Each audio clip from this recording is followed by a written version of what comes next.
Good evening, everybody. How are you? It's good to see you, and it's good to be seen by you. Welcome to the show, of course, everybody. My name is Bill Sylvie, aka the Dungeon Delver, coming to you live, loud and clear from an undisclosed location somewhere in the swamps of sunny Central Florida.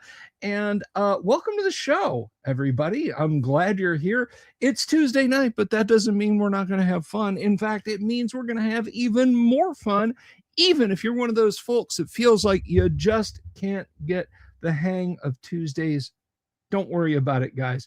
We've got your back, because tonight, for all you cats and kittens out there, we are going to be playing some first edition advanced Dungeons and Dragons. And I know what you're thinking, particularly if you're a new subscriber. And thank you all very much. We're at 10,270 of you beautiful people out there watching the show. We are playing first edition AD&D, but guys, it's almost a participatory thing. I don't want you to feel like if you have a question, you just kind of got to sit there and go, well, whatever, I guess I'll never know the answer to that question. That's not the case at all. That's not how we do things around here. And you can ask anybody who knows, anybody who cares. I'm looking for my cup of water. But before I get to that, if you haven't already, would you please do me a favor and click the subscribe button and click the bell icon for notifications.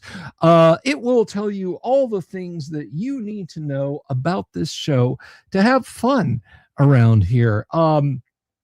So I say, we're playing first edition AD&D, and what does that mean? What does that mean, guys? That means that we are playing first edition AD&D.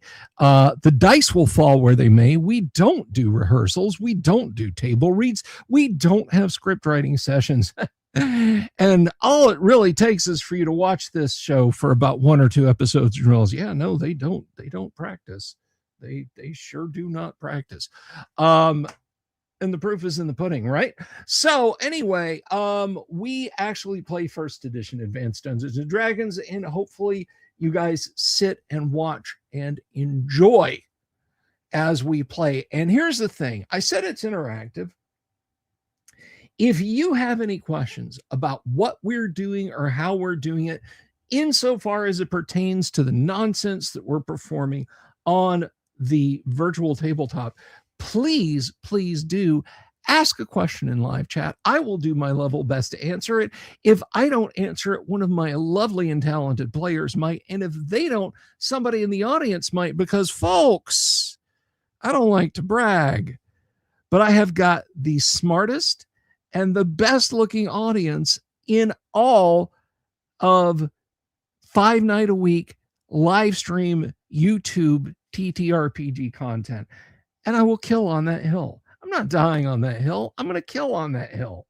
Anyway, so I'm excited about tonight, because we almost have our entire group assembled tonight. We almost have everybody here. And of course, I'll be bringing everybody in a minute, but we have Dave playing Roy the Magic User. We got Holder, that's DN Disability's character. Thank Kyle there. We have, of course, Faldorinth, played by Great Old Ones. We have Yang Yan Zhao coming in and playing Fingers the Thief. And, of course, the inimitable Gonzalo Liris Bartab, that's playing Paul the Fighter. So we almost have everybody present tonight, almost. And I keep saying almost and leaning on that word.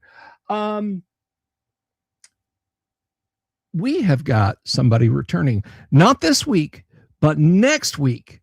The one and only Tim Imholt will be returning to Tuesday night AD&D Live, and I am so excited about that.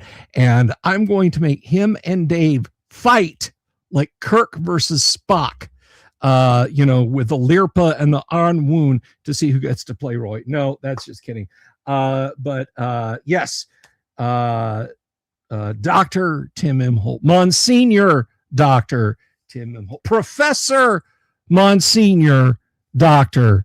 Tim J. Imholt will be here. Tim J. Imholt III will be amongst us, and I'm excited about that. So I'm really looking forward to Tim's return. I was excited when he told me that he would be able to play with us again, and we're gonna have that will be a very full house, but it's gonna be a lot of fun having a party where I don't have to run at least a third of them. I'm going to ask you guys to hang on for just a hot minute here. Give me just a wild second. I gotta, let's see. I'll be right back, everyone. Don't go anywhere.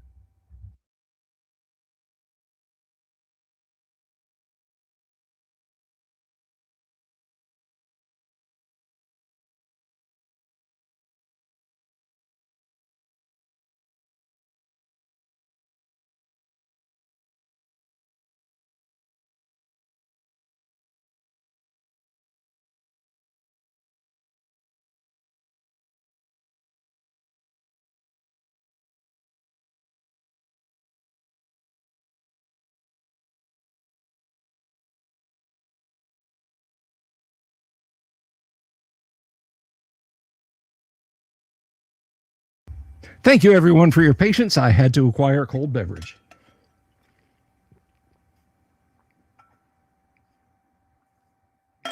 There we go.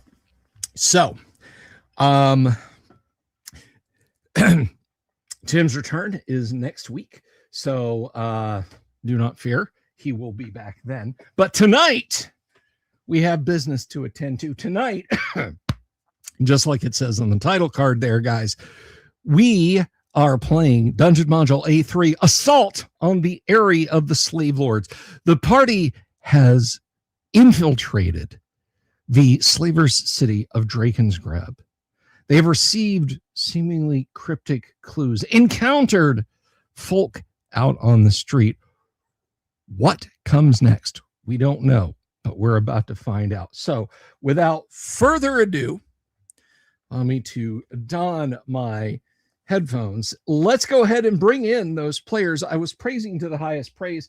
And we'll start right up here with a guy. He's kind of new to the Delver's Dungeon, but he's absolutely an old hand at AD&D. You can find him here every Tuesday night. I don't believe he has a YouTube channel, but we love him just the same. Everybody, please welcome Dave as Roy the Magic User. Dave, good to see you, my friend. Hey, buddy, how you doing? I can't complain. I could, but who'd listen? We're doing a battle. Am I going to be Spock or Kirk? What's happening? That's up to you. That's up to you. But no, do not worry about it at all. It is good to see. I have to do Kirk, you know. Yeah, do a little Kirk foo there with the hi-ya and the that sort of thing. All right. So, well, who's in next? Of course, we've got to have our resident ranger. You can find him here on YouTube at Great Old Ones channel. That's actually what it's called, where he holds a great discourse on Advanced Dungeons and Dragons, on Rollmaster, which is kind of a rare thing to find on YouTube. So it's absolutely worth your time. I'm going to have to insist that you go over there and subscribe to that channel. Everybody, please welcome Great Old Ones as Faldarinth the Ranger. What is up, my friend? Good evening there, Bill. How are you doing? I am doing all right. Do you want to go ahead and roll a die just to get the bad die rolls out of the way? Let me get it out of the way. Yes. Oh, it's a 10. It's mid. Okay, it's mid. I'm average today. Well, that's fine. That's fine. And it's good to see you. Next up, what would an AD&D adventuring party be without a thief? Nowheresville Jack. That's why we got a darn good one here. And you can find him here on YouTube on his channel at Yang Yan Zhao 4. That's Yang Yan Zhao, the number 4, where he holds forth on art, on comics, on TTRPGs, on sci-fi shows and movies. Please, once again, I'm going to have to insist that you also subscribe to his channel. But everybody, welcome Yang Yan Zhao as Fingers the Thief. Good evening, sir. I hope you're feeling a little better. So. Okay. All right. Well, I'll try not to introduce any botulism to your character tonight. Yeah. We'll see. We'll see. We'll see. Well, I'm glad you're toughing it out with us tonight, sir. Great old one says, "Whatever happened to the other Yangs? No one will ever know." Well, that's between Yang and the good Lord. All right. So, next up, of course, we have a guy here. He's back. He's feeling better. He's back from vacation a little bit. He's playing the party cleric, but you can find him right here on YouTube, where he doesn't just play a professor. He is one. He has a channel about Dungeons and Dragons. He has a channel about being a disabled person who plays Dungeons and Dragons, and that might be of some help to you, and I hope it is. But also on the subject of medieval history, which I think is something that we can all appreciate. You can find him at D and Disability here on YouTube. Everybody, please welcome Thane Kyle as Holder the Cleric. TK, how are you? Hello, I am here for the time being. So you are here for the time being. I'm glad to be here for a few more weeks. I understand, sir. I understand. So last and absolutely not least, he has no YouTube channel. He needs no YouTube channel, but nonetheless, he is welcome on this YouTube channel. Everybody, please put your hands together for Gonzalo Liras Bartab as Paul the Fighter. Gonzalo! Hello, sir. Thank you so much. I'm going to throw my hat in the ring on this fight, but I'm taking Cisco, the best captain in Starfleet, and I've got, because he has to have Nurse Chapel's plumbing soup recipe. I understand. I mean, you're objectively incorrect about Cisco being the best captain, but plumbing soup is something I think we can all agree on. All right. So, who are these people? Archer is the best. Oh my God! Ban him. Ban him. There's one best captain, and his name is James Tiberius Kirk, and he was played by Bill Shatner. I thought that was Chris Pine. I will. I will. Anyway, all right. So, last week the party had infiltrated. Actually, week before last, the party had infiltrated the town of Suderham. Last week, you had conducted yourselves through the town looking for clues as to where you might locate the slavers' hideout. Is it somewhere in the city? Is it somewhere nearby the city? You don't know. But as you entered the town, you encountered someone, perhaps an ally, who gave you a cryptic clue. He bade you to seek out the Ivory Paladin. Now, whether or not that means the inn you found, the Sign of the White Knight, you're not sure. But the barkeep there gave you 2 pieces of information when you plied his palm with gold. He said, "Not all who lie may be resting." And then again, he said, "Learn from the knowledge that never dies." What you do with that information is entirely up to you. You beat up a gang of ruffians and stole their weapons. They had decided to trifle with you, and now you find yourselves in the light of day in this somewhat squalid area of town, casting about, looking for more information. So, gentlemen, whenceforth goeth you? We had been provided one more thing. Seek Kanos in the officials' quarter. Mm-hmm. Let's see. I just want to remind. No, that's okay. I had that written down as well. Etched in my memory, I mean. I actually took notes. Yeah. Yes. Woohoo. Well, our plan of attack right now is to go get some equipment, maybe sell some of the stuff that we've got, and definitely get Balderant a replacement scimitar or something good. Yes, I seem to recall we left it off at, we're going to start at the armory or armorer. Mm-hmm. And then we were going to try to find the sage. Yes, the sage to identify some items. All righty. So, as it is daytime, you are able to locate, are you going back to the armor shop that you had passed on your way in? I mean, it was 24-hour service, so I think that's Yeah. the one we should go to. Oh, seemed pretty good. All right. Yes. Because of course, Crinit wanted to purchase a new shield, and you have, Falderin needs a new weapon. So, Mhm. off to the to the armor shop you go.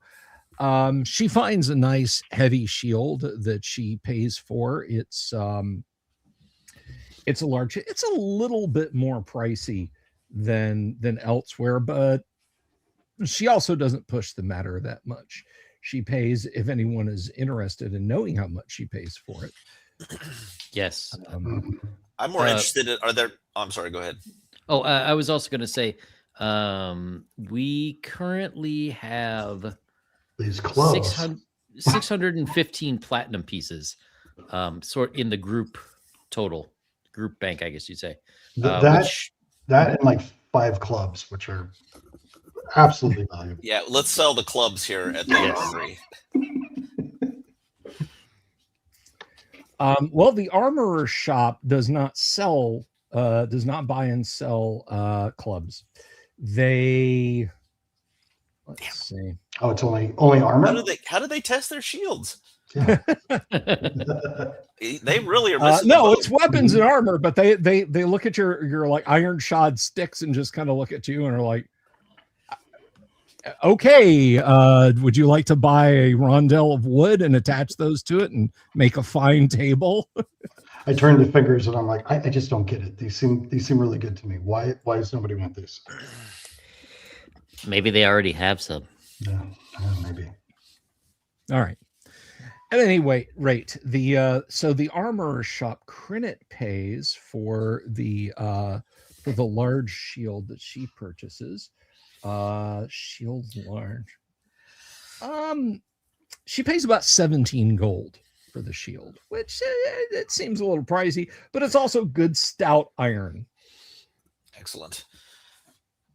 Whilst they're Um, about shopping, I don't expect to have this come to fruition or anything. I just want to go around and get a common perspective, see what I can do, since I can cast things like, cure disease, cure light wounds, that kind of thing. You just tend to the local populace. No. No, why not? You're not going anywhere by yourself here. Oh, That's not happening. Sorry, you will die. What part Bad. of slavers don't you understand? You I realize you had a bit to drink last night, but we got to stick together while we're here. We can go do whatever you want to do and try to pick up information. I'm all for that, but we should try to do it together. It's a better bet than any of us wandering off. that's fair. I'll shut up and go back in the back of the party then. No, I'm not saying shut up at all. We need your advice. We And need your your spiritual spells. advice. Yes, and those too. The player me has absolutely no clue where we're at. So it's fine. Right. Well, for goodness sake, somebody share the map with TK. Oh, All right. I can't So, see it, Bill. okay. It's a town and it's square, and there's a Yeah. circle in the Town and center. more or less. Are there any other items of interest in this armory? And I mean, other it's stuff? pretty much what you could find anywhere Okay. in the world of Greyhawk. I mean, what kind of sword is Falderin looking to purchase? Baldorinth carries his long sword. However, I probably could use some better armor, though I don't think I can afford much of what this guy has. Well, we've We got do have platinum pieces, though, that Yes, might yep. render some assistance. And Yes. clubs. I Yeah. am stumbling around in scale. I could certainly use something a little more protective than that. They currently have pretty much all types of armor here, fitted for human. Well, generally speaking, human, elf, half elf, and half orc. It's just a matter of adjusting straps and whatnot. Gnomes, halflings, dwarves, that's a different matter. But yeah, so what are you looking to purchase here? Well, I happen to be a half elf, so I think I'm in luck. Mm-hmm. Plate mail would be fantastic, but I think that depends on the price and how much Fingers is willing to give up on platinum pieces. 420 gold pieces for a suit of full plate. Ooh, quite a bit of money. What about half plate? That's not That's a thing. not a that's Oh, not sorry. a thing. It should be. Oh, you're gonna get it. And I'm just noticing in chat the sort of sub comments that are going over the clubs is kind of hilarious. I agree. As far as half plate goes, I agree. Hey, TK, what are like just like from the waist down of a suit of plate mail referred to? Like the armored pants. What are the armored pants of a suit of plate? You would have you'd have the fold, which is the skirt, which connects to. There's usually a triangle offshoot that connects to the cuisses, but let's ignore that. Then you have what effectively are your rondelles, knee guards, and leading into your greaves and sabatons. Why? I was literally curious. I like breastplate. I understand. That pauldron. I get. I had never known what the pants were called. So yeah, you have the fold, which is the skirt, which is a flexible skirt. Usually, it's either of a metal mesh like mail or bands, right? Those then connect down to tassets, which then go to your cuisses, which are your thigh protection. Usually there's some form of knee protection. Sometimes that's incorporated into the greave, sometimes it's not. And usually there are rondelles on the sides of the knee. All a rondelle means is round, it just means disc. Right. Which is also why they're used to refer to shields and pommels and all kinds of other things, as well as elbow protection. And the Allied logo on aircraft during World War II is referred to as a rondelle. I'm really enjoying these words. Mm-hmm. I always just refer to the bottom half as the fun half of the armor. Don't we all? All right. So, but a full suit of plate will cost you about 420 gold pieces. Well, Valdreth, I think as a group we could probably afford it. I mean, we have to make sure somebody stays up when Paul goes down. Yeah. Is that? I mean, Krenet and myself, we have two pretty stout warriors. Yep. Do we? Is it worth the gain? I mean, are you losing mobility, or are you so already weighed down that it doesn't matter? Well, I'm wearing scale, which is about the same as far as mobility goes. Okay. How much of an improvement is that over scale plate? Well, quite a bit of scale. I would go from 5 to 3, and then add a shield to it, which I carry. Well, we do want to figure out what sort of identify some of these magic items. Should we maybe shelve this until we visit the sage and see, what everything costs and what we want to spend our cash on? How much of our total money in those platinum pieces would that armor be? 84. Okay, so less than less than a sixth of the platinum pieces, right? Good right. math. So I see no reason not to spend it on that if he wants it and he thinks it'll help us. I agree. Whatever helps me get hit less is always an improvement. And a weapon, but I seriously doubt we're going to find anything to replace that scimitar. No, probably not. We'll have to take one from one of the slavers. Yes. So just I'm sorry, go ahead, Fingers. No, go ahead. Sorry. Just probably the armor then, because you have a sword, like a regular sword, and we're not. Right, I got a long sword that I use otherwise, yes. My assumption is that purchasing magic weapons at this place is not a thing. So, I mean, I guess there are fine weapons here, but there are not ask us about our plus right. one Right. swords. Yes, thank you. Like and I appreciate that. I really do, as a player. So yeah, there's nothing to be gained here unless there's something of unique quality that gets a bonus due to just quality and not being magic. Perhaps they have something like that. Well, Krenit is taking quick question. So you guys have got the platinum pieces, and that's 60 pounds of coins. That's 600 some. Is that distributed amongst you? I mean, it can be if it needs to be. I had assumed that Paul was carrying it because Fingers cannot carry another 60 pounds without being encumbered. Absolutely, Paul can carry it. All right. This is going to go great. No particular reason. Can't wait for this. I'd volunteer to carry it, but I'd probably be dragging it. They dump it in your backpack. You're just going to slowly fall over backwards. This is the plan all along. Give Paul the money. There you go. And Fingers would also like to ask them, I have this wyvern hide. Is there anything you guys can make from it for me?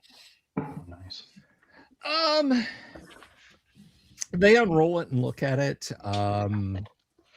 It hasn't been expertly preserved, but what are you looking for, little feller? Well, I don't know. What kind of armor could you make from it? What sort of benefits would I have versus simple cow?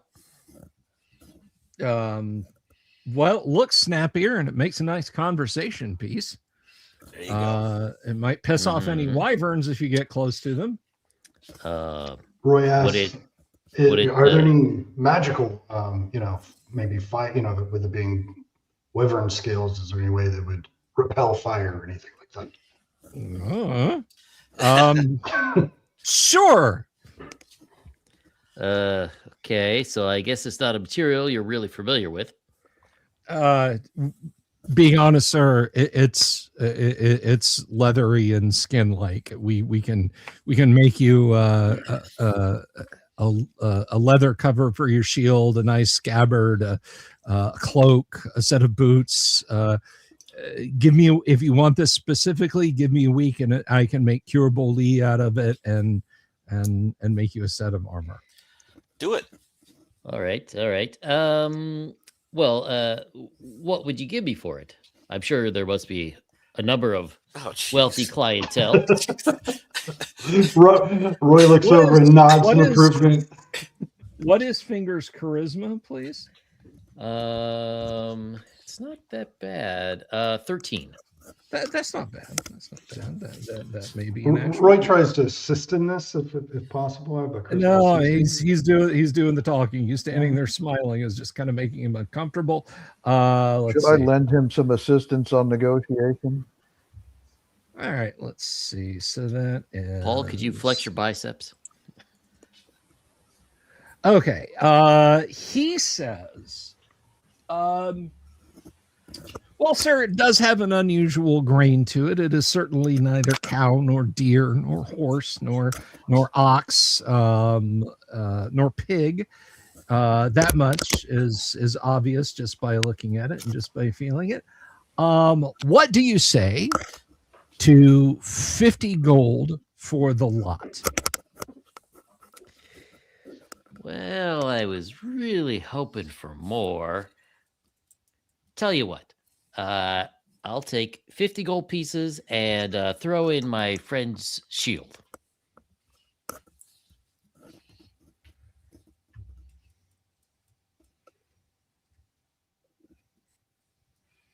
No, I can't do that. I'm sorry. Just take the money. All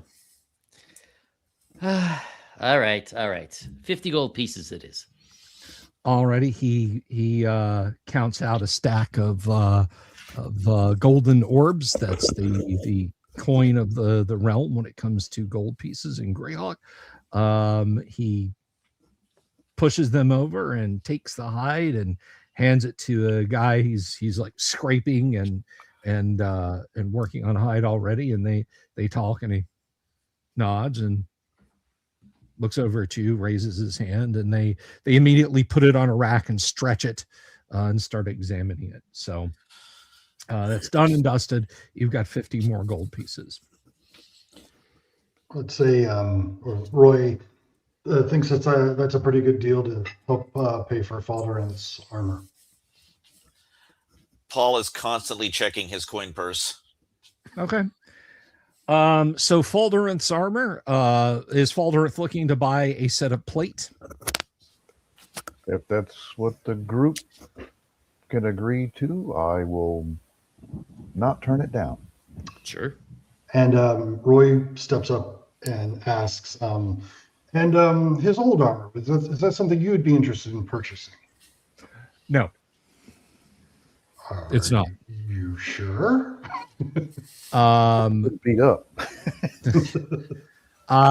Yes, I am sure, sir. Seems like you could melt it down or reuse it in some way. I'm sure he'd take it if you're giving it to him, which we should do with these sticks as well. Whoa, those aren't sticks. These are finely crafted clubs. Were you perhaps struck in the head with one of these, sir? Just trying to find value in it. Roy talking about weapons is like Paul describing a spell. Fair enough. Damien asked if orbs is little or it's just a fancy name. In the world of Greyhawk, it is the silver is the noble, the electrum is the lucky, the copper is the common, the gold is the orb, and I cannot remember what the platinum piece in Greyhawk is called, but those are names. It's not like a sphere, is what I'm saying. It's not a spherical shaped coin. That's just the name that Gary gave to the various coinage in Greyhawk. So anyway, no, Robert Phillips is not a pleasure orb. Why is a halfling moaning and running his hands through the coin bag? Stop him from doing that. All right, so you've got any further business here? Not that I'm aware. Nope. Credit is speaking to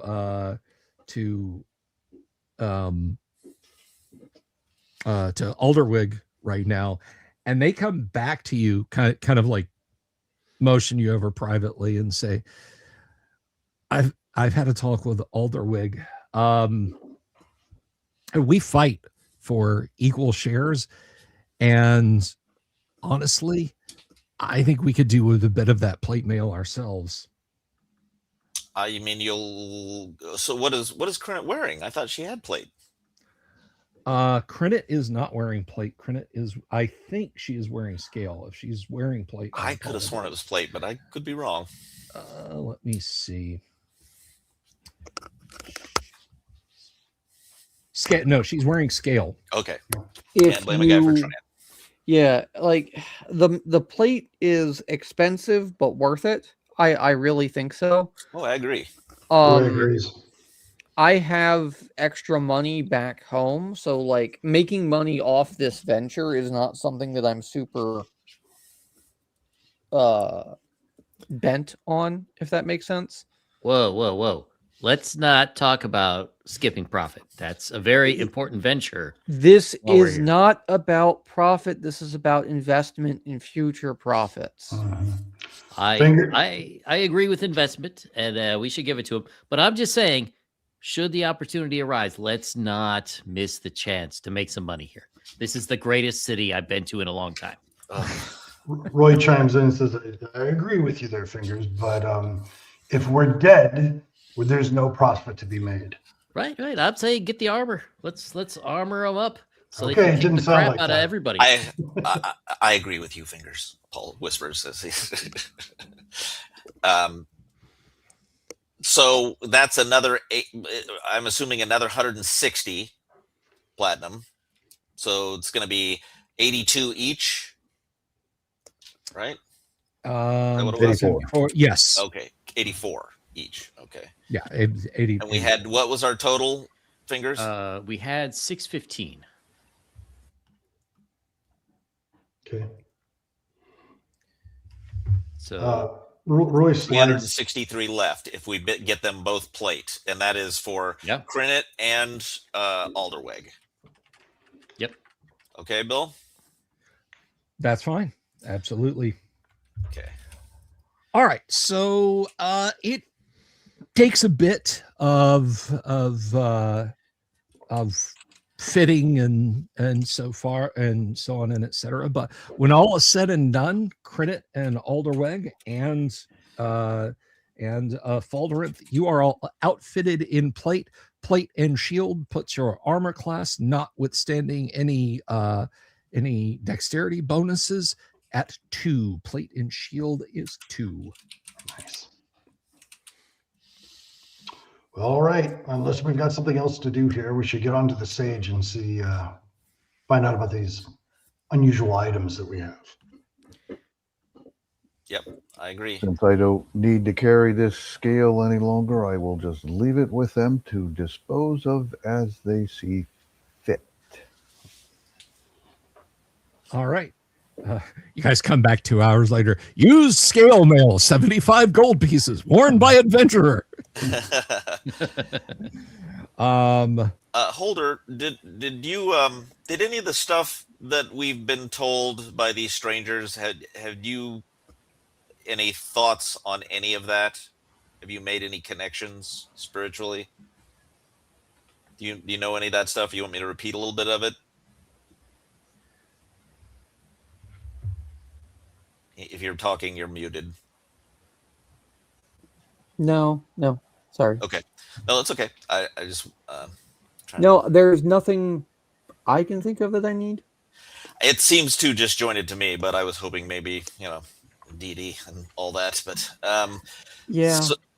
Well, I was just going to say, Roy kind of slides over to the merchant and says, since we made a very successful transaction here, do you know anything about the White Paladin? I'm sorry, the white what, sir? Come on, let's get out of here. Come on. Well, I mean, did you mean the inn? Yes, the white something. It's an inn. Yeah, it's a place to get a good meal, get a good room, rest your head. It's just over yonder, around. It's down Cheap Street. Okay, and our next visit's going to be to a sage's shop. Could you direct us there, please? Oh, well, sir, yes, had some business with him in the past. That is, the dungeon master needs to pull up the map. Let's see.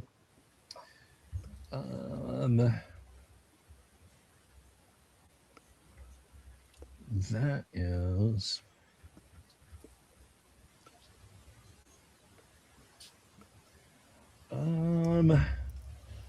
While the DM's pulling up the map, Roy sidebars with Paul and's like, I don't remember that being a bad thing. What just happened?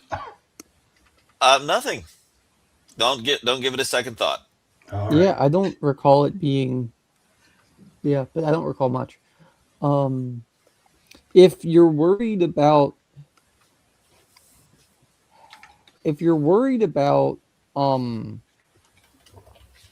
the, let's say, spuriousness of the drinks or etc., I can handle that part. Can you repeat the thing about the part in the middle? What was that? I'm sorry, I didn't quite understand what you just said. If you're worried about the spuriousness of the drinks, I can handle that part. The spuriousness of the drinks at the inn? Mm-hmm. Oh, no, you misunderstand. But it's okay. I realized, and I'll tell you why when we leave here. Okay. So yes, he does indicate where you need to go. It is the sage you seek is at the Maps and Charts Library, and that is located in B29. That is located in. Bill needs to find the point on the map where it's located. Did they really? Okay, there we go. 29. That is in the official quarter in the southwest corner of the city, sir. Is that a if large building? if you go down this main thoroughfare, Mhm. walk around the slave market all the way to the wall, and turn ye to your left, and you will find it on your left, second to the last office. Well, thank you. That'll be very helpful. I hope you Of wrote course. that down. I know exactly where it is. Okay. So All right. I think we all sort of gather up and head, I guess, west and take our first left Okay. You from head the west square. Yeah, from the center square. yeah. Okay. Just following his instructions. All right. Directions. So you take the first left. Actually, that is an alleyway. You can see the wall beyond it. You Mhm. realize that it's past this alleyway. You have to go further to the west. I So see. you continue that way, and let's see, as you are perambulating around the town, if anyone bumps into you along the way. Because I love city encounters, and I think everyone else out there does too. Let's see if anything fun happens. I know that one. That's walk, perambulate. There you go. I'm at the corner of walk and don't perambulate. All right.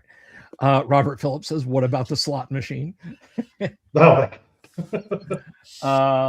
Roy asking about the ivory paladin makes me think of Conan showing the snake talisman around. All right. So you get to the wall. You've not encountered anything. I would point out, Holder, you do pass the occasional sick person sitting in the streets, that sort of thing. No beggars, but there are obviously downtrodden people around you. I will show great restraint. Okay. All right. So you get to the westernmost passage around the city. And encountering no one of real interest as you continue on to the south, you make your way, and certainly enough, you come to the second to the last building on the left. There is a compass and a quill illustrated on the sign hanging out in front of it. A windowed door stands there, and you can enter. Roy titters a little bit and like, oh boy, it's gonna be fun, and runs inside. Guys, they have bucks. They have bucks. All right. So I mean, Roy should drive here, I think. I'm in my zone. I'm in This- my zone. this small building is rather dull and nondescript, though it appears at first to be deserted as the other buildings on this block. A light is shining under the door from within. So you go up to the door. You don't. It doesn't open immediately when you put your hand on it. But knocking, Mhm. the door opens, and there's a tall, bearded fellow who opens the door and invites you in. Inside, there are row after rows of bookshelves covered with books, maps, and scrolls. A desk and chair are near the doorway, near which burns a lantern. The desk is covered with papers and ink stains, half-finished maps, and piles of loose papers. Remind me of the items we want to get identified. We have what is it? I don't know. I don't have that written down. Fingers, do you have Does that? anybody remember? Yes. We have that gem we found. Yeah. My invisible sword, the dagger we picked up, and bracers That's that right. we found. At the minimum, unless there was No, some it other was items. It was the Hard Rock Candy Gem. Yes. The one with the kaleidoscope. Yes. I got a Um, piece of hard rock candy, but it's not for eating, just for looking through. If you know the So- movie, you know the movie. I reckon so. I reckon so. So is the large bearded fellow, is he the shopkeep, the sage of the shop? I don't know. How, Oh, yeah. Yeah. So I say, hello, good sir. Is the sage of the shop available? We'd like to talk to him about some items that we have. That would be me. I am Carolyn Dorelis. You seek knowledge? We do. I am Roy, the mage, and these are my companions. We are in possession of some items of interest that we thought that maybe you could help us with. Would you be interested in taking a look? For the right amount of coin, yes. And just curious, to identify any said magic items, what is your going rate? Well, that depends on the nature of the item. Show them to me, and I can give you an approximate estimate of what it may cost you. All right. I will not consume any potions, nor will I read any unmarked scrolls. I must warn you. Understood. So Roy goes over to the counter, or whatever it is, and unfurls whatever we have these rolled up in, and presents the gem. Now the sword in its scabbard is invisible. Well, it is currently in Finger's backpack. Okay. So he because if puts- he's Yep. Yeah, he Well, puts the gem, the dagger, and the bracers on. He said, "We have one other item. We'd like you to take a look at these first, please." So Fingers will sort of slide it out of his backpack on the desk. Okay. But he will keep one finger on it, and he'll say, I'm gonna keep watching this one. Okay. So Fingers is right next to me as we sort of present the four items. All right. So let's. Fingers is sort of putting his hand up on the counter above him. I assume it's a tall counter. All right.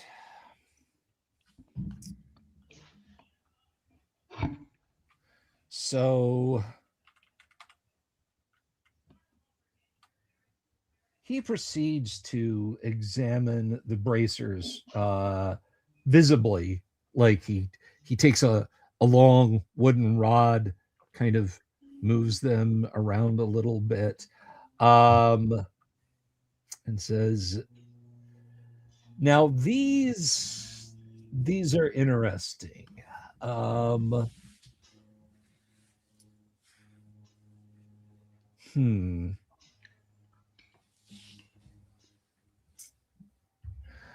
I will identify these items, this gem, these bracers, this dagger, this sword that you have here, for say 200 gold per item. So does Roy have any idea if that's a sort of a reasonable price or a steep price? For a magic user to identify the material components, that's in the ballpark. It's not completely off base. Okay. I mean, don't you even need like 100 GP pearl to begin with? Like, that's not bad.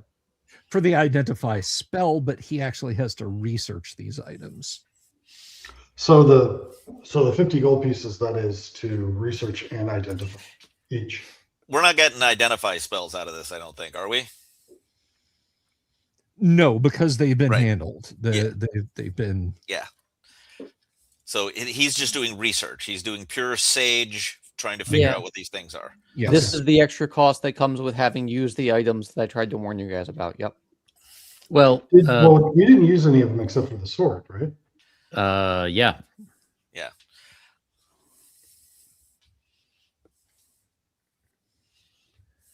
All right. Where do you guys stand? Wow. What you want to do? I think it's worth it if we've got, 4 magic items in front of us. We should know what they are so we can use them. Yeah. That's how you do it. Yeah. Unless, well, Go ahead. Go ahead, Fingers. well, now I'm just kind of debating, like, okay, well, wait, do I really want them to know about the invisibility sword? Maybe Fingers will take back his sword.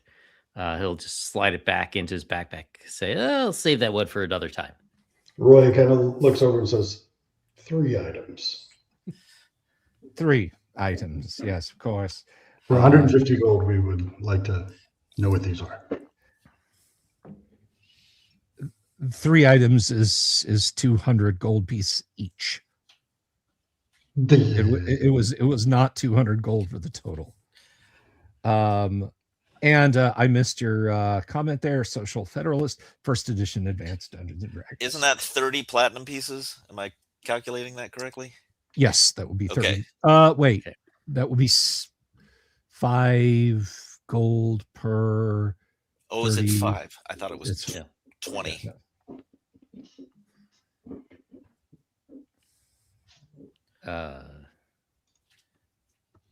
Yeah, so if It's 40. it'd be 40. Yep. Sorry, I thought it was the wrong numbers. Okay. Yeah, I mean we have 363 platinum, so 40 out of that can do it. So I'll spend it. Yeah, it's 40 Okay. platinum. So he claps his hands, and the door on the far side of this shop swings open. You don't see anything move it, but he turns as if to address someone and says, "Bring tea, bring cakes. Go, kitchen, Yes. go."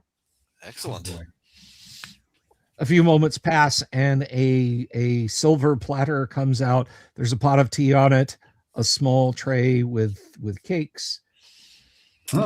Roy's interesting. This seems to be an invisible servant you have. Yes, unseen servant, bound, of course, is quite useful. I do recommend all those of the thaumaturgical pursuits to acquire one such. Roy would know it's unseen versus invisible. Dave, however, does not. All right. So Paul will heedlessly tear into the free food. okay, it's seed cakes, it's good stuff, poppy cakes. All right, so he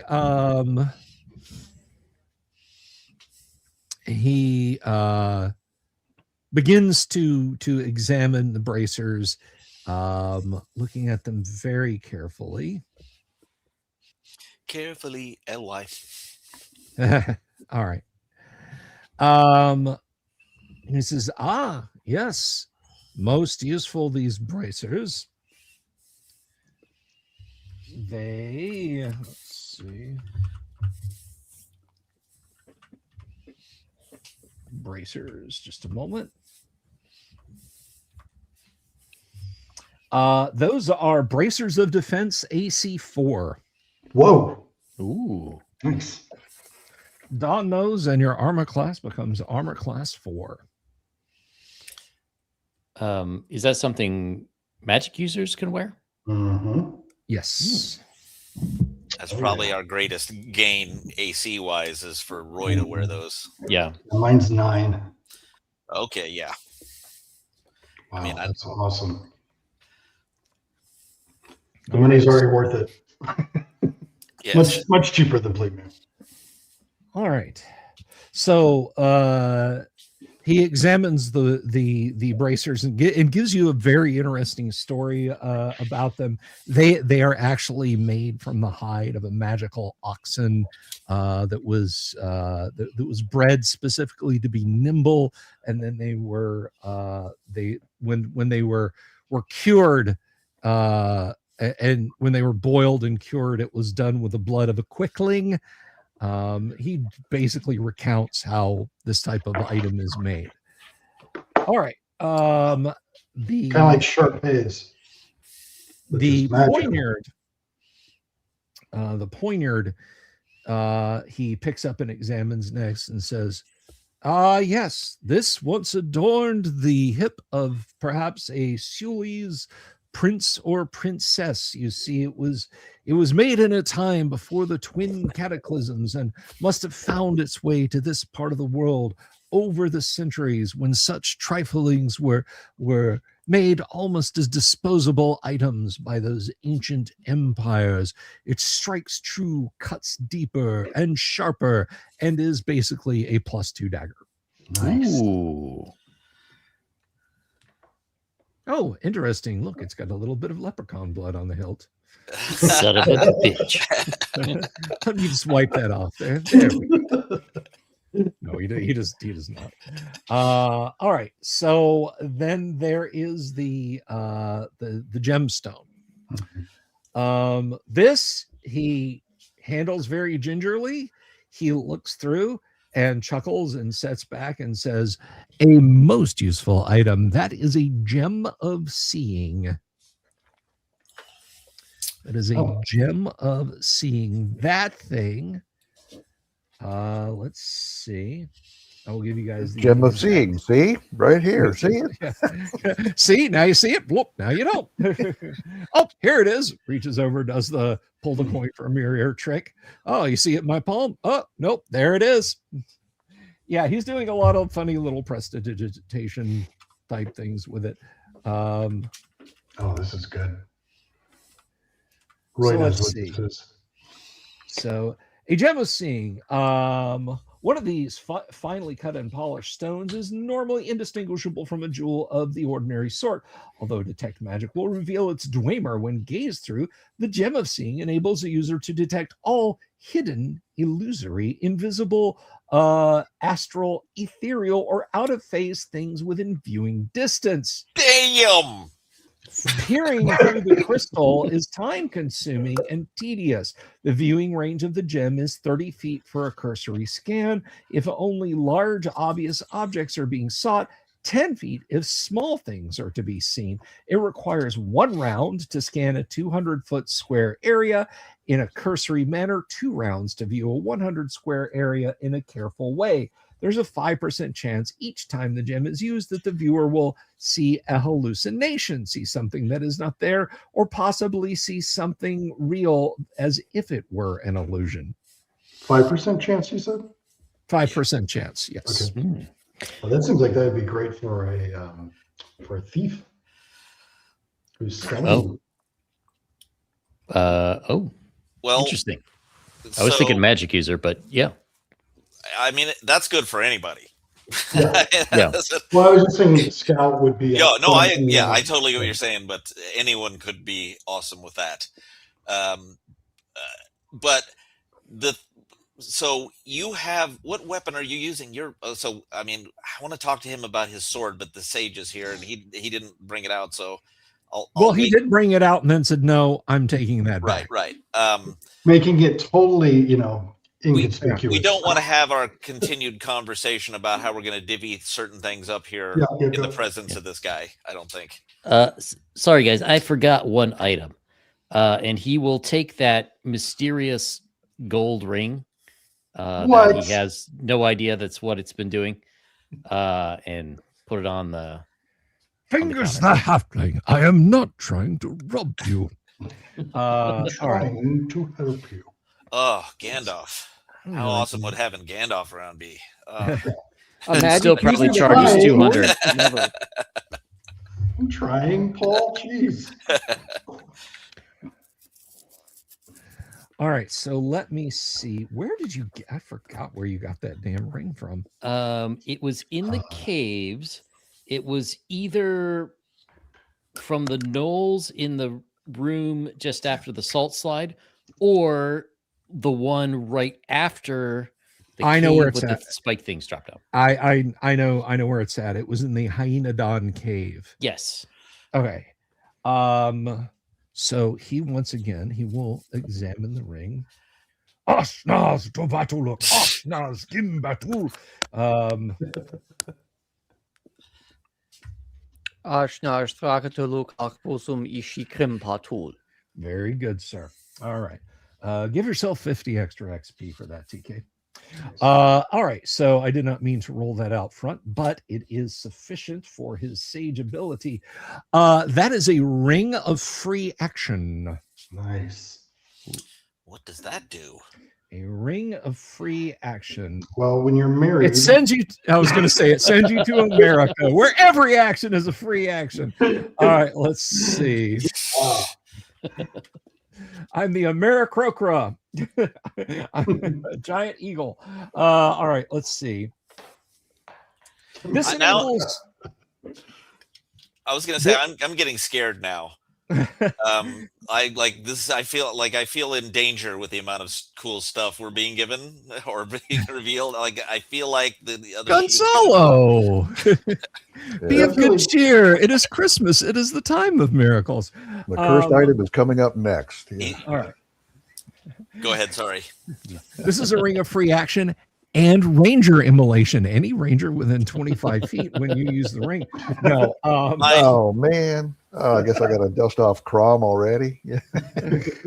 Well, no. You just have to make a save versus spells, and you'll be fine. Aha. Not with my rolls. It's not going to happen. All right. So the ring of free action enables a wearer to move and attack freely and normally, whether attacked by a web, hold, or slow spell, or even while underwater, or weird sticky goo. Oh. In I the mean- former case, spells have no effect, while in the latter, the individual moves at normal surface speeds and does full damage, even with cutting weapons as axes and scimitars, and with smashing weapons such as flails, hammers, maces, and clubs. I just threw that in there for Dave. thank you. Insofar as the weapon being used is held rather than hurled, this will not, however, enable water breathing without the further appropriate magic.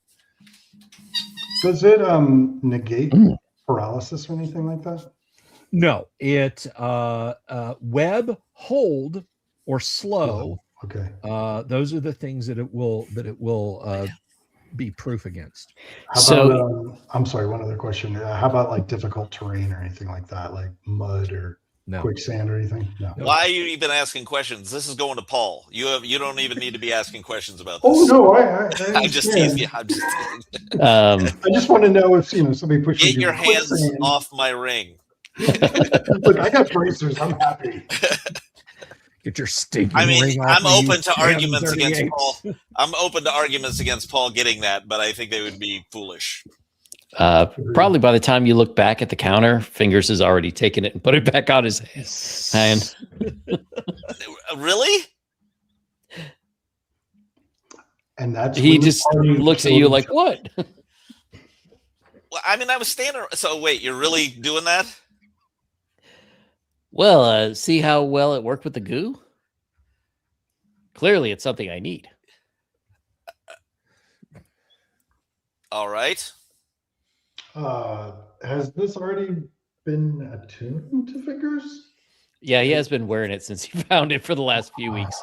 I just want to point, attunement is not a thing in Okay. first edition AD&D. Right. That's Rollmaster thing. Okay. And fifth edition. 5e does slot Fingers. attunement. It's attuned. Paul looks upset with Fingers. So he could. So With this party, it's cartooned. Here, have the gem. Paul could freely could freely wear that. It would work. I mean, I think look, we can argue. I'm not going to argue in front of the sage guy about this too Mhm. much. We keep our beefs internal, but Roy Paul looks sternly at Fingers and says, "We'll discuss." Paul is disappointed. Yeah, Paul might be disappointed by this, but he certainly can't hold Fingers as gaze.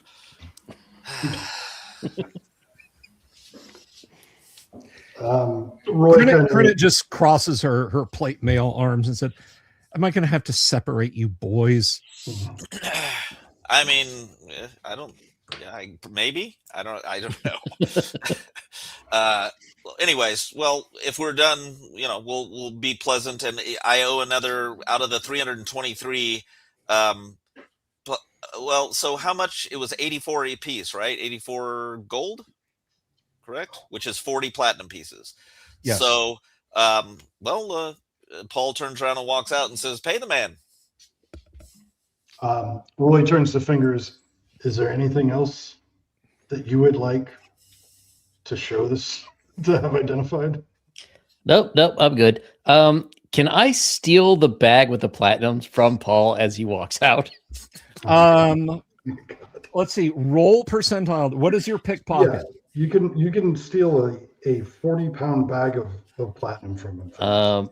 My pickpocket is 65%. How many platinum do we have left? Roll percentage dice. Keep in mind, I did say Paul was. I mean, anyone can see this. Is Paul dumb or mentally disabled? I mean, 2. Mother. All right. Couple things happen. You brush into Paul, and you pull that string. 40 pounds of platinum lands in your arms, and you hit the floor like your knees just boom. E-waste redo, however, we are in module A3, assault on the area of the slave lords. And I did want to address one other thing that you had said earlier there. What was it? You remember playing 1E, better be fast at math or have a calculator handy. Remember 2-hit armor class 0 and negative armor classes. Yes, 2-hit armor class 0, but we have charts. So we don't worry about 2-hit armor class 0. We have the charts in the Dungeon Master's Guide to hand. So that much at least we are covered on. So yeah, you catch it and boom, hit the floor. But apparently nobody saw you. They just thought you stumbled. Let the platinum hit the floor. Let the platinum hit the floor. So he will take out the sorry, what does he owe him? Another 40? 5. yes. Mhm. Yes. Okay. So I that believe would I'm bring doing your math for you. bring us down to 283. He'll put that on the counter and he'll say, "Hey, Paul, you forgot the money, man." Paul, you're heading out and you hear fingers. Okay, I stop. I turn around. I walk back. I'll pick it up. Oh, Yeah, that's your belt pouch, by the way. That fingers is holding out to you. I do not get angry or say anything. I just pick it up and put it back. Roy interjects in the middle of this and goes, "Boys, hold on a second. The man has performed services, and we need to pay for the services." I pay him. All right. No, I already paid him. Oh, okay. Well, so when you start to count out the coins, let's see if he very quickly, not in a rude way, but he does slide some of them back and he quickly picks a book up off the cabinet behind it and slides it and says, I think you might find this to be interesting reading, sir. To Roy? And the book, Who's he giving the book to? He's just sliding it across the table where everyone can see it, but he addresses you since you had begun to count out coins before. Right. Yeah, but this is Paul. He can't read. He'll have to give it to somebody else. Roy kind of goes, like, intercepts it and like flips it open. I can read. I All right. My friend, I can understand. Where those he says quietly as he pushes the book over and says, where those that bear us reside.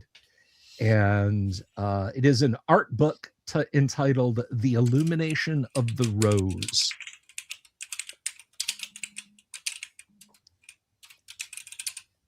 The Illumination of the Rose.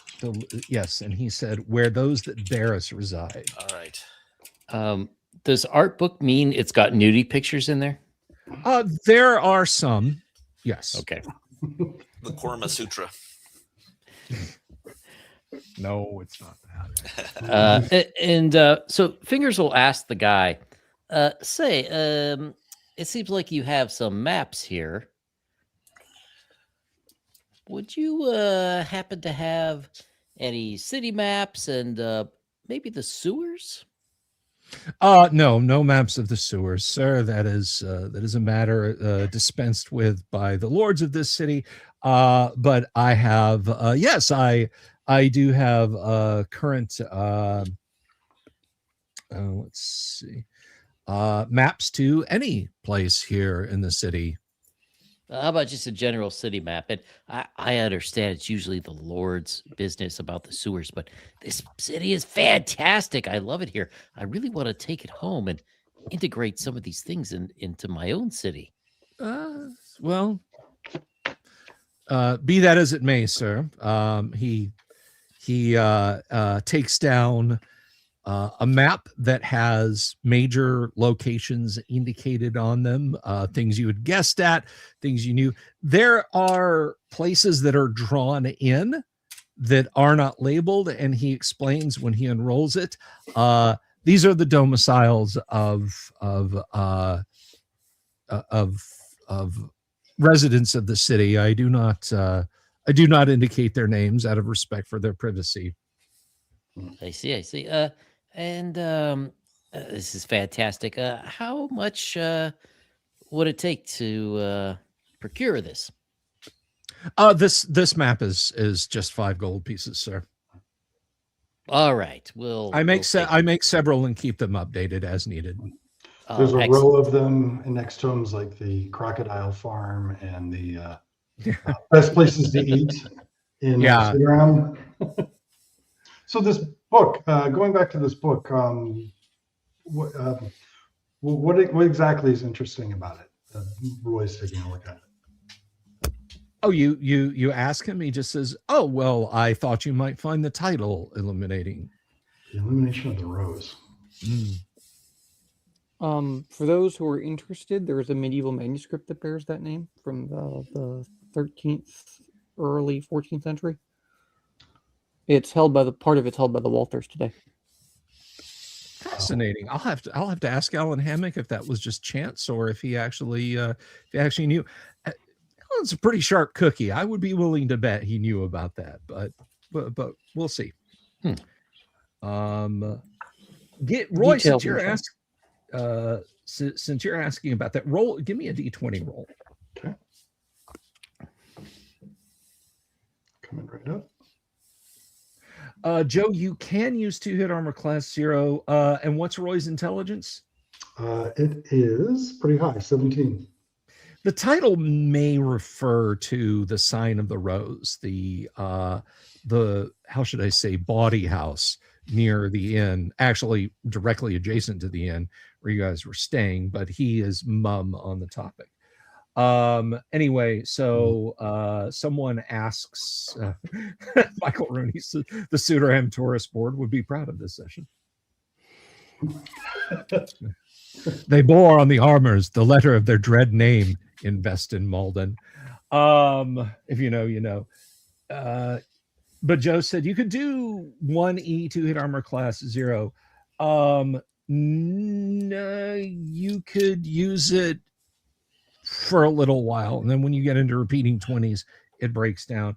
Eway said, when did they introduce weapon speed? That was actually in 1E AD&D. It's a great initiative. Ty, who's actually going to go first in initiative, can you get struck as a spellcaster before your spell goes off? You know, what's faster, fireball or his longsword? You know, so. All right, so is he offering us the book or to buy the book, right? He has taken the extra coins that Paul began to put down and has given you the book. Okay, great. Well, thank you very much for this light reading, which I will dig into. All right. And is there anything else in the shop? Are there any? Do you have any items of interest of magical quality in the shop that we might be interested in? Nothing for sale, no, sir. Interesting phrase. All right. Well, I think we have everything we need, and we should. We'll take our farewell. Thank you for the cakes, and thank you for your services. He bows slightly at the waist, and when you're outside, you hear a rather audible sliding of a bar across the door. Well, we probably shouldn't divvy up this, our findings in the street here. Do we want to head back to the inn to discuss this in our rooms, or what would we like to do? What time of day is it?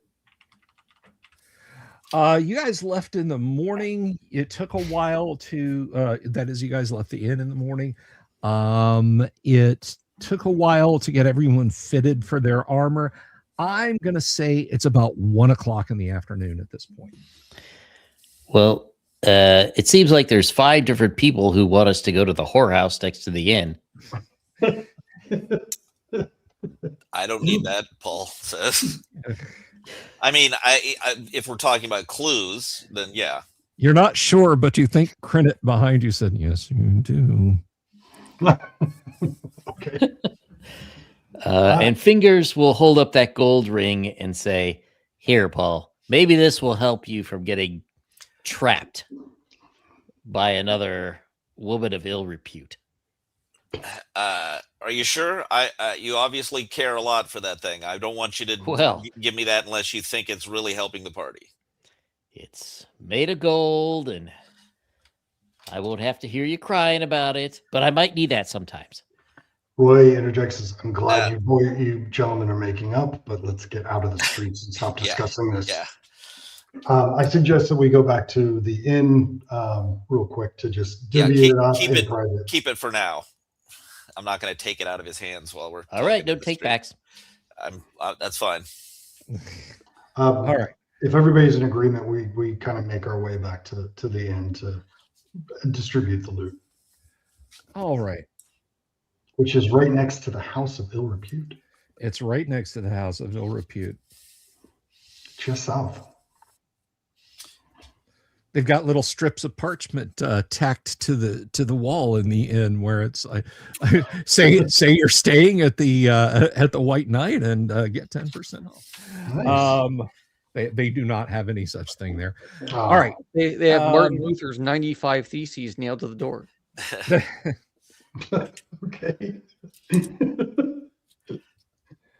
All right. So your journey back to the inn is uneventful, and you north of the Rockies. Just hope it's not a house of ill repute. Or illithid repute, rather. That's so bad. I'm surprised I didn't say it. Okay, so you return to the inn. So we want to hand this out quick. So I got the bracers. Who do we want to give the gem of seeing to? It would be useful for anybody, but I figure that since Fingers is our scout, that would be pretty useful. What do you guys think? I mean, I agree with that. I'm starting to come around to the idea that he really should keep the ring, even because it's Paul's job to become a big target for things. I mean, I don't know. I feel like I might be wrong about it being an absolute fact that Paul should have that. I think Paul should have it, if only because that way when Roy or someone else casts a web spell, Paul can wade in with his sword and do what Paul does. Nice. I mean, that's one good thing about it. I mean, I'll take it, if you're still offering it. Yeah. I'll probably be dead. He'll soon. hand it to him with one hand as he's looking away in the other direction. Why does he? Wait a minute. You just got a magic invisible sword. You honestly, you think you have the right to complain about a ring? Wait. So he looks the other way, like he can't look me in the eye when he's giving it to me. Is that what's going on here? He is a halfling thief. I don't know what you want. Okay, I take it. Because Paul is thinking, Is this motherfucker? Is he giving me a cursed item? Roy's like, Paul, it's the best he can do. Just If it accept makes you feel any better, if the item's cursed, I can deal with it later. Okay, It's okay. okay. You know what? That I does make me feel unhex better. you once, I can do it a second time. It does make me feel better. Thank you. Good, Now, now so- stop kissing succubi. Now, do we like the idea of the gem going to fingers? Absolutely. Okay. Sure, Valdrin's we'll take it. got his. I got some bracers. Valdrin's got his plate mail. Kenneth got who? It was not Credit Kenneth. bought plate mail, and Got- so did Alderwig. They both purchased plate mail. All right, so the ring of free action is worth 1,000 gold pieces, 1,000 experience points rather. Oh wow, nice. Boom. Yes. Hurts. 1,000 experience points. 1,000 experience points. And I'm gonna go get the description of that out of the DM's guide so I have it in my character sheet because I'll never remember all that. All right, and the gem of seeing. The gem of seeing. I don't care who's taking it. I'm just letting you guys know right now what its value is. The gem of seeing is 2,000 experience points. Oh, yeah, that's good. Go ahead and have the thief take it. Yeah. And let me crack open. This is one of those things that I love Unearthed Arcana for. And I was talking about this yesterday because people always ask me, but Bill, is there stuff from Unearthed Arcana you do like? And the answer is yes. There's the mundane magic items, if I can engage in an oxymoron, have a better listing for XP values. So a dagger +2, for example, is not listed in the Dungeon Master's Guide, a mere quote unquote dagger +2. However, Gary did clear that up in Unearthed Arcana. So here we go. That was a very unflattering impersonation of me, by the way, Bill. Sorry. A dagger +2. That is 200 experience points to whomever would like that. Well, and So wait, I do want to say something about this because Mhm. you have the sword, and right now Faldorinth does not have a magic melee weapon. Well, speaking of that, hey, Faldorinth, I have this other magic short sword, which you are welcome to have.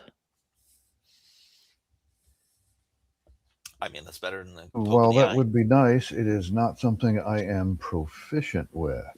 What about the dagger? Let's see. Wrong character sheet. Presently, my proficiencies are axe, longsword, short bow, and scimitar. Since that's what I picked up when I leveled. That was I wasted. somehow carry the guilt of you melting No. your scimitar on that thing. It would be nice to spread them around a little bit in case we find something that can only be hit by magic. Then at that point in time, it would certainly be useful, even if I'm not proficient with it. Yeah. Well, the short sword might be better. What is the short sword? It's like a +1. But or I might something? argue Yeah, +1. Fingers with his if his dexterity is high enough, may want to consider fighting two weapons. Yes, that's what I was thinking. Yeah. Meaning no magic weapon for Faldorinth. No, I Oh, go ahead. I'm sorry. sorry. I started the game with a short sword +1, Okay. so I have two magic short swords at the moment. So I'll give the non-invisibility one to Faldorinth. Gotcha. Which Okay. one is it? Can you tell? well, he doesn't turn invisible when he draws it from his draws it from the sheath, and the blade is visible and glowing Okay. as magical short swords do. So The bracers +4 are worth how much XP? bracers of defense +4 are Or worth. AC4?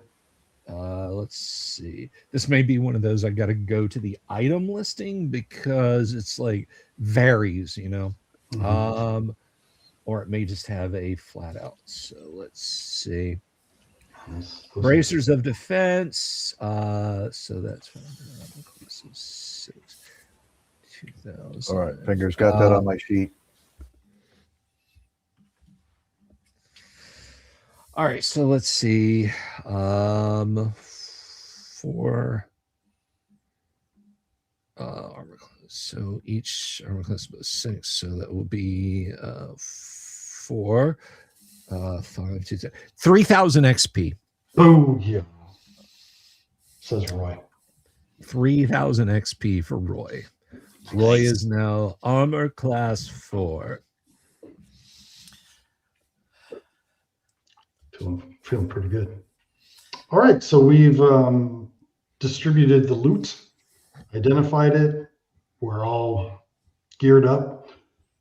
It seems that I've been getting subtle hints to go next door. Now I looked into this book and start reading furiously. Is there anything that I'm finding in it that might bear some fruit for our endeavors? That might bear fruit for your endeavors, no, but you are getting a brief history of the arts of the Sewell Empire and some lovely illustrations thereof. Okay. Is it okay? It's I not think like 50 Shades of Grey Dwarves or something like that, right? No, it's nothing like that. Okay. It is an art book. he expressly, hinted that the title was what he thought we would find interesting. Which, Okay. so I think, yeah, there's someone. I think we're likely to get another verbal cue down whatever path this is there. Mhm. I think it's I mean, we're already making ourselves pretty well known around here. Yeah. So we should be careful about going to this place. I don't know. We're pretty stacked now. I mean, we can take on all comers. Power is fleeting, my friend. Yeah, I mean, realistically, what did we get out of this? 2 short swords, a ring. I mean, And the some Ring of Free bracers? Action is sweet as hell, I Yeah. have to say. But- And that gem is crazy. And the bracers, I mean, I improved my AC by 5. You got screwed. You didn't get anything. So I get it. So far. As far as I'm concerned, I need like what 10,000 plus 1 sec. I need more than that. I need like 23,000 XP to level. Like, I'm not leveling, guys. It's not happening.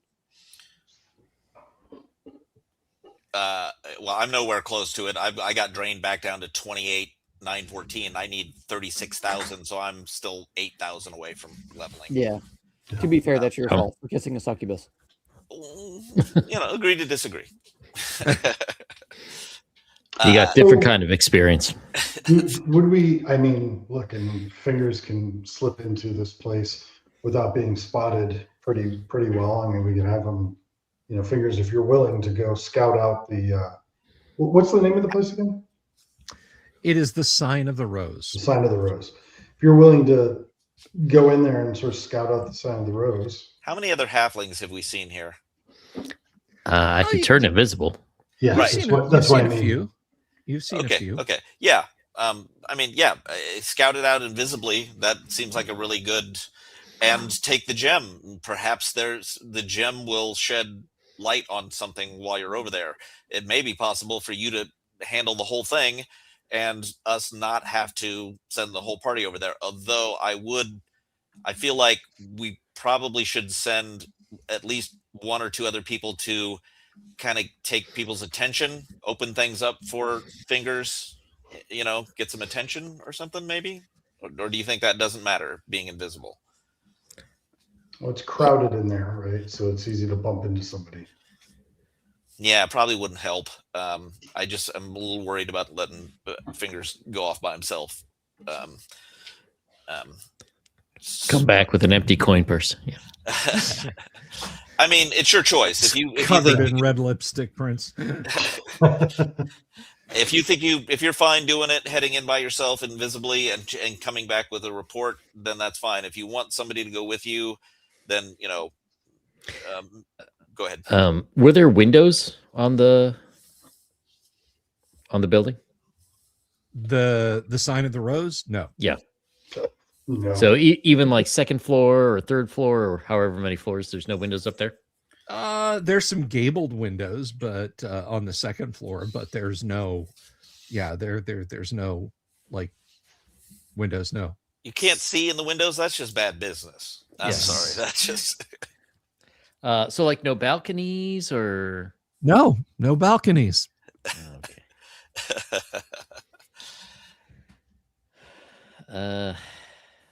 All right, go All right. exchange that ring for a ring of flying. Yeah. Well, there's no windows to go in. Or out, for that matter. Well, why don't I go over there with you and I'll just walk around and just kind of like I'm getting the lay of the land. You can kind of tell me where to go, whisper where to go or something maybe, and I can kind of clear a path for you if I need to. So, Paul, you're taking one for the team by going to the brothel? Okay. You're welcome to do it, Roy. So just to clarify, Yes. you want Fingers to go in invisibly. Right. Well, at least you and maybe somebody else is creating a diversion. Well, yeah, just taking up space, talking. Hey, Yeah. how do things work around here? What can I, getting there. I Sure. think Paul's stands out. He's a big guy. I think Roy does as well. I don't know that we just want to send everybody over there, but Krenit Yeah. seemed like she was interested in going over. Maybe we should ask her. Try haggling. That'll take up some time. I'm not very good at that, but yeah, I can try. All right. I guess we can go. All right. Sorry, I will just point out the sage did say it would take 10 minutes to use the gem in every room. So it's going to take me a while to explore everything, I think. Well, so we probably don't want other members of the party over there for that long, but we also don't want you by yourself over there that long. So if that's going to be the case, which I think you have every chance to actually pull off, given your swords abilities, then I maybe it is a better scenario for the whole group to just go over there like we're just a bunch of customers. They probably have drinks. Yeah. I don't plan on. Go ahead. And I'm sorry, one correction. It only takes 2 minutes to scan the whole room. Oh, okay. It's one round when you're kind of one looking round. at a small area, and 2 rounds when you're looking at a 30-foot square large area, I believe. Is that right, Bill? I'm believe sorry. that's- What? It only takes 2 rounds to really scan the larger area with the Jimicine. Is that correct? I believe you said 2 rounds. Let me double check. That sounds right. Look at Roy with the big brain. I got the smarts. I write The Lithid shows up. Yes. Let me see your brain. Let's see. He got his brain too. 1 round to scan 200 square feet in a cursory manner. There you go. All right. Well, let's just head over, and we'll, maybe we can get we'll see what it's like. But Fingers is not going to get to do the talking. So who's going to do the talking? Krenith? Suppose that probably needs to be me. And let's agree, we need an emergency word just in case we need to abort. Strawberries. Rutabaga. I was thinking leprechaun. Okay. No, because Leprechaun! that might cause a panic. Rutabaga is a good word. No one will likely be saying that. Strawberries and leprechaun might get said in a brothel. So many jokes I'm not saying. Yes, I know. I'm not. I'm letting you. I'm putting the joke in your head without saying it. You're So- making me say it. right. That's what saying a word is. So, your charisma, is that why, Faldarinth? Yes. What's your charisma? 17. Okay, absolutely. So we are wealthy businessmen and adventurers looking to have a good time while we are here to buy slaves, right? That's the vague story we have. Sounds like a plan to me. All right. Sure. Would you ladies like to come ride on my hippogriff? I got one. That means two things. So Come on, Paul. all right. Let's go. All right. So, the building is constructed of wood and badly in need of paint. Above the door is a painted cluster of red roses. All is quiet within. Now, clarify for me before you guys go in. Is your halfling thief's fingers going in invisibly? Yes. That's Yes. all I needed to know. Okay. All right. Inside the doorway is a small room with a corridor visible beyond. The madam reclines upon a couch and sips from a small goblet. Other comfortable furniture is arranged along the walls, and upon a polished wooden table near the couch sit several decanters containing various colors of liquid. As soon as you walk in, a very pleasant, melodious voice sounding from somewhere near the ceiling goes, I see you. She raises an eyebrow and places the goblet on the table and says, now, which one of you delightful people is trying to come into the Red Rose while invisible? It's all Fingers right. Will immediately back out. Paul looks around confused, like, what? Well, I mean, we didn't want to be accused of bringing children, you know. Nice save. I mean, we don't know what Fingers has done, so Paul Yeah. Yeah. just stands We there. don't even know. She We don't said- even know if he's still here. He's gone. Yeah. He could have gone. Yeah. Yeah. Actually, roll percentile dice there for Fingers, if you would.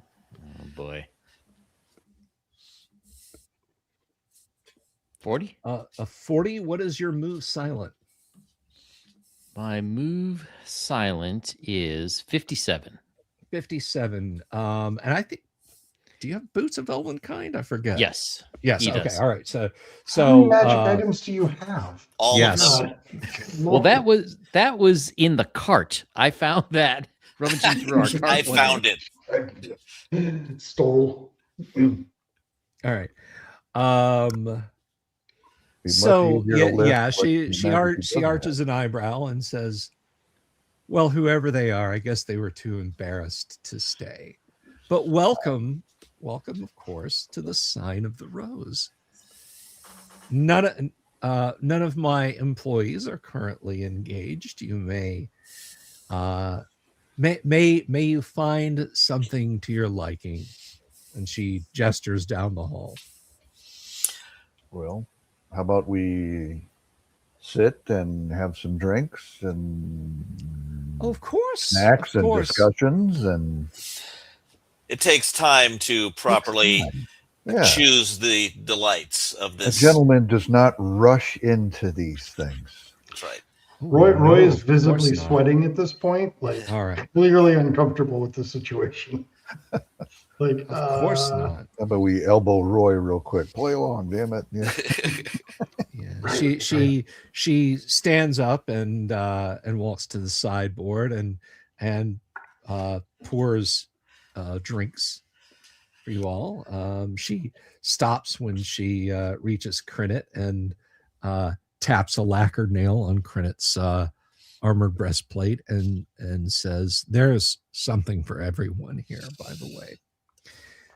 No, there's no slot machines here. There is one in the inn. So and nothing I for Roy. sort of like Um, a Pac-Man. I could Prefers the play. one arm type. Yeah. Yeah, right. Yeah. Roy sits down with Do you his need- Pac-Man in the corner and just stays there the entire night. Yeah. But anyway, yeah. So she pours drinks and says, she compliments you all on your rugged good looks and your Told you I was good looking. the robustness of many of you. Roy just is like clearly out of his element. Gosh. Yes, Right, Michael Rooney, that Oglaf layer of the Trap Master is one of the better ones. way out of my league in here too, regardless of the charisma. I'm going, what the heck are we doing here? And I just want to point out to the audience watching and to my players, of course, we fade to black if push comes to shove, if you know what I'm saying. So don't worry that things are about to get weird. This is just where the adventure is taking them. So gentlemen and ladies, she says, please enjoy your cordials. What beauty can the sign of the rose show you today? Impress us. She raises an eyebrow and says, well, the rest of you may comport yourself to the other rooms. She stands up and hooks her arm through Paul's and says, as you wish. Bye, guys. Okay. Good luck. Have fun storming the castle. Oh, yes. All right. So the rest of you, there is a hallway in front of you. What do you wish to do? I think the whole point was to gather clues and stuff, right? Maybe Yes. some, just, the whole thing is to sit down with them casually, have drinks and just small talk and that kind of banter and things like this, and see what we pick up. See if one of them gives us some sort of cryptic message. Whatever Paul has to do to stretch out the conversation. Yes. Offer free examinations for STDs. Memorized, Right, I'm right. sure. Yeah. Poor Dave. He's going to be sitting on the edge of the bed in one of the rooms. So you live around here often? Are you crying? No, it's just the bubbles from all the splashing and stuff. No, I'm fine. That was a Hot Tub Time Machine reference for anybody who hasn't seen the best comedy of all time. I have not seen that. What? I gotta see it. I watch it. Yeah.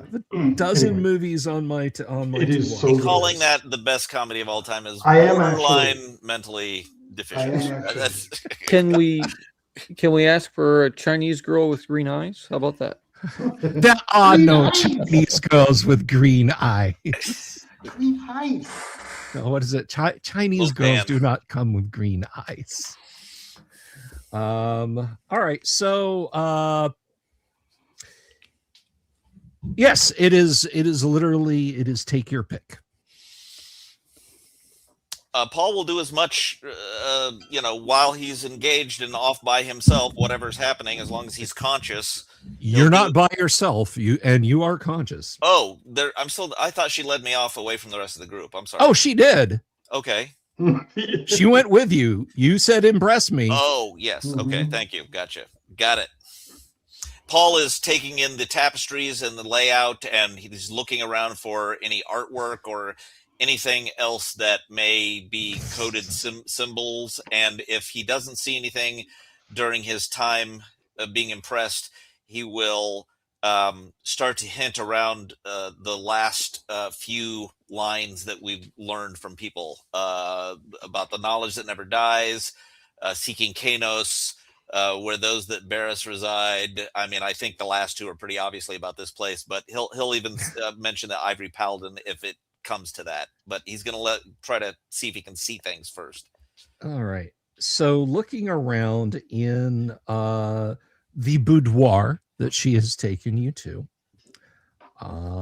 First of all, your awkward stammering has just charmed the life out of her, and she takes your hand and looks deeply into your eyes and says, "It's okay. You can relax." But give me a D6 roll, please. Who, me? Yeah, you. Okay. All right. Yeah, there's nothing in here but you and her. The rest of you guys, let's start with Roy. What is Roy doing? Well, Roy thinks for a minute about why he's here and what he's trying to do. Okay. And gets with the program. Breaks Good out for of his you, Roy. shell. And is there anybody in the room? So there's other people, women in the room, or people in the room with us? In the parlor, Yeah. no, but again, she did indicate down the hall.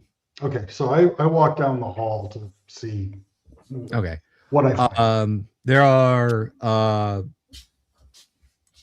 men and women in the bedrooms. Oh, and it's just the bedrooms. Okay, so yeah, they're bed chambers, boudoirs. Who's the most nervous looking person there? None of them. You open one of the doors, there's a silver mirror, and you see the most nervous looking person there. It's you. me. It's you. Is there anybody that seems even slightly uncomfortable or like is trying really hard to put on a show besides myself? Besides yourself, no. So everybody appears to be very professional. Very professional. I cannot believe I'd come to the point in my life where I'm role playing this out, but hey, that's why they call it a role playing First you game. use the shampoo, then you use the fine tooth comb. Yeah. So hear me out, because this isn't going to sound good, but I assume that everybody is not necessarily here by choice. I mean, we're in a slaver city. We're trying to... I understand what you're saying. None of them seem out of sorts or discontent. None of them are obviously being physically prevented from moving about, if that's what you're asking. Okay, this is going to sound really bad. Hear me. You know what? Private message me, and I will. No, blurt it out. We got to know. Is there somebody there that seems, let me put it this way. Is there somebody there that seems that they would be the most vulnerable of all the people there? No, like I said, they all seem to be professionals. Okay. And they're all the same age and all that yes. stuff? Okay. Yes. So I don't really have any options to try and find somebody that obviously is there against their will. Because what's going on in my head is I'm trying to find somebody that maybe... You do find a room, though. I mean, since you're obviously not going in, I'll come back to you. But how about so Fingers? You went back outside, right? Yes. Okay, so Fingers is just standing there invisibly, trying not to get run over by the occasional horse riding by. Yeah, he will try to scope out at least whatever he can see with the magic gem. All right, looking around with the magic gem, focusing on it. Interestingly enough, you note that it's there's a bird that's chirping furiously that's sitting on the corner of a building, and it kind of attracts your attention for a second. Yeah, that's a mockingbird. You're like, oh, that's a sparrow. No, that's a mockingbird. But other than that, no. So you're outside doing that. What is Holder doing? I wasn't kidding when I said I was offering examinations. Oh, okay. Including remove disease, etc. Right? I'm not coming here as a patron. I'm coming here as just general check-in, administration, that kind of thing. Consider it charity work. Oh, okay. Everyone seems to be you dip into the first room. There's a lovely young woman there.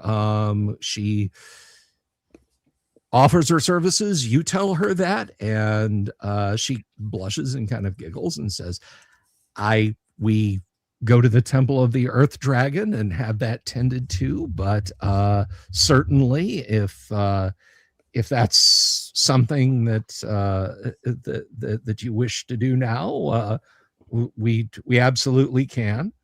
Free of charge. It's consider it a kindness for acts of service, that kind of thing. All right. You help the community is giving back, that kind of thing. Oh, Okay. He's good. She's healthy. She needs no she needs no spells.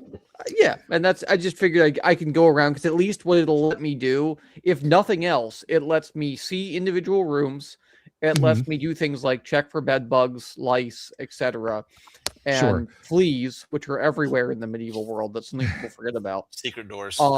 But yes, I can notice secret doors at a glance, so I can go from room to room to room. Okay. So there's,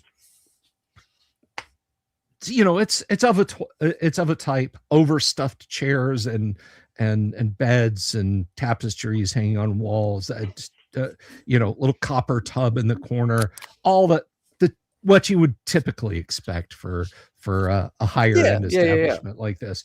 So yeah, the rooms are of a type, like I said, men and women both, all thankful for your attention. You don't really have to cast any spells, and you're kind of moving on. What is Faldarinth doing? Faldarinth, there is art in this room, correct? Yes, there are some. There are.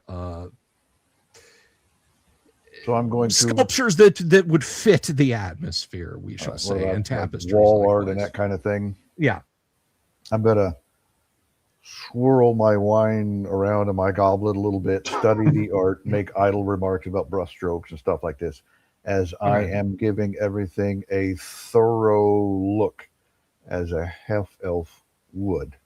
Okay. So let's see. Paul is preoccupied. Crinit and Alderweg are thoroughly examining, looking for clues, we shall say. You come to a room at the end of the hall. There, and there's a very nervous looking Roy peering into a room. When you see that there, Holder, you see Roy. He's standing outside a door. Roy, you're looking into a room. It is furnished as the others are, but there's no one in it. Holder, when you get to that room and glance in,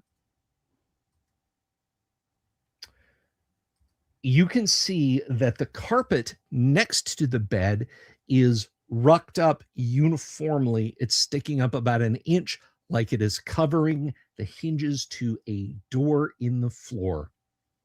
Roy says, "Thank God." Grabs Holder and ducks in the room.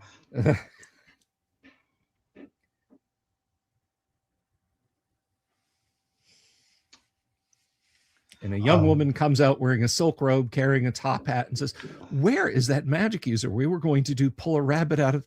Oh, well, and goes back into her room. All right, so you guys are in there, and it is empty of employees. Under the bed, there is a trap door. Aha. So we close the door, and you're in here with me, right, Holder?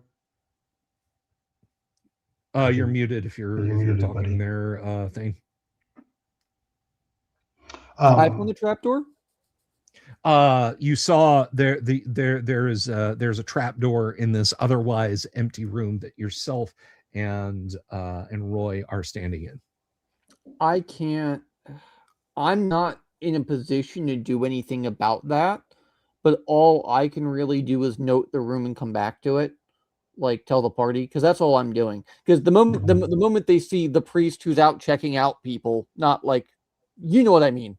Yeah, no, I know. Offering examinations. I was clarifying because that came out wrong. Holder, do you want to continue, and I'll just take a look around the room? Yeah, basically, right? Because if they see me acting in an official capacity and then I start actively snooping, that looks really bad for me. Yeah, just run interference for me while I check out this room. I can try. I'll close the door behind me. Okay. So can I, how hard is it to sort of peek into this chamber without making any noise or disturbing the room at all? The floors are heavily carpeted, but I mean, there's going to be footfalls when you walk in, but it's not like with your friends here. I mean, you Yeah. can hear giggles and Okay. movement in other rooms and that sort of thing. So Okay, so I flip back the carpet enough to see if I can get my fingers underneath the trap door to just get a peek inside. go ahead and give me give me an open doors roll. Which is which dice? D6, please. D6, yes. Got it. A 3, and I don't think you have a strength greater than 14. 16. I have 16. Oh, 16. Yeah. That I have some crazy stats. Yeah, you may actually have gotten that. So strength 16. Open doors is 1 to 3. 1 to 3. Then yeah, you get your fingernails under there, and it creaks open. There's kind of a whoosh of cool air that comes out of it. Smells a little foul, but not like corpses foul, like just like mold, mildew, that kind of thing. And this trap door is big. It will allow a person down. And looking down through it, the little bit of light in the room from a lantern, you can see that is a tunnel that goes down. Okay, I'm gonna quietly place the trap door back, place the carpet back, and exit the room and go to the front waiting area. Okay, you arrive back there. There's Crinnet and Alderwig are there. You pass in the hallway. You pass Holder. Holder, you have gone to all the rooms that are not currently occupied. Excellent. Actually, Crinnet and Alderwig are not there, but Roy is. Excellent. I will write a note and just pass that to Roy, just with a charcoal stylus and a piece of parchment. Alrighty. I open it and read it. What does it say? It's just informing you that the ranger's in the room behind me and that, trap door. Oh, okay. That's so all. I just wait for everybody to finish their investigations, and I'll wait patiently, sipping on wine in the anteroom. All right. Well, that is where we will leave it tonight, guys. Always like to leave on a cliffhanger, particularly one like this. I want to thank all of my players for being here tonight. A great night of role play and investigation. Much fun was had. Thank you, Dave, for being here. Great old ones. Of course, Yang Yan Zhao, thanks for sticking it out with us tonight, buddy. Gonzalo and the Indisability. Kyle. Thank you all for being here tonight.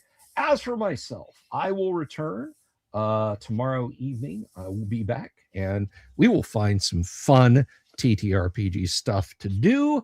Until that time, everybody, be good to each other, tip your wait staff, and remember, guys, owlbears are people too. I will see you all tomorrow evening. Peace. Have you seen my owl bear?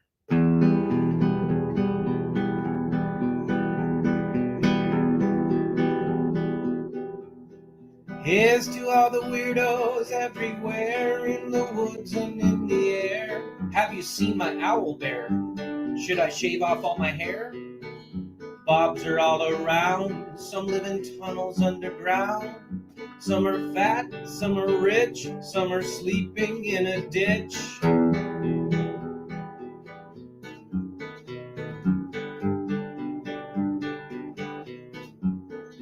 Can you ride a crooked horse without a saddle, way off course? Naked as a toad, all the way to Smoky Joe's. Have you seen the little creep driving fast in his little green Jeep? He smells like fish and brandy, but his rotten teeth look dandy. Take me to the show, I don't care if fast or slow. From action flicks to dancing dicks, just take me to the show.